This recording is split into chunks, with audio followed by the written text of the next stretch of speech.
একটু নিড়ানি দেওয়ার জন্য চলে আসলাম। মাঝে মধ্যে একটু পরিশ্রম আর গাছের একটু জোগাড় করতে হয়, না হলে তো আর এরকম গ্রোথ ধরে রাখা যাবে না।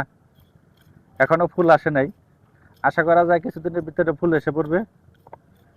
খুব সুন্দর গাছ হয়েছে দেখেন। আর মাঝে মধ্যে যে মাটি কিছু নিড়ানি দিয়ে হালকা একটু ঝরঝরা করে দিতে হয়, তাতে গাছের গ্রোথ ভালো থাকে। দেখেন আমার ছাদ বাগানের এই গাছগুলো খুবই সুন্দর গাছ হয়েছে। আসলে এগুলো পরিশ্রম করার কারণে এত সুন্দর হয়েছে। আমি যেই পরিশ্রম করি, আসলে পরিশ্রমের ফসল এগুলো। এরকম ফসল দেখলে কার না ভালো লাগে বলেন? আসলে ভালোই লাগে যখন এরকম ফসল ফলে ছাদ বাগানে। এত উপরে আমার এই ছাদ বাগানের ফুলকপি আসলে খুবই একটা আনন্দের বিষয়।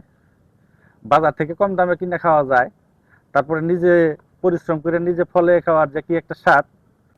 আসলে যারা পরিশ্রম করে এভাবে নিজে ফল সবজি ফলে খান, তারা একমাত্র জানেন কি একটা আনন্দ।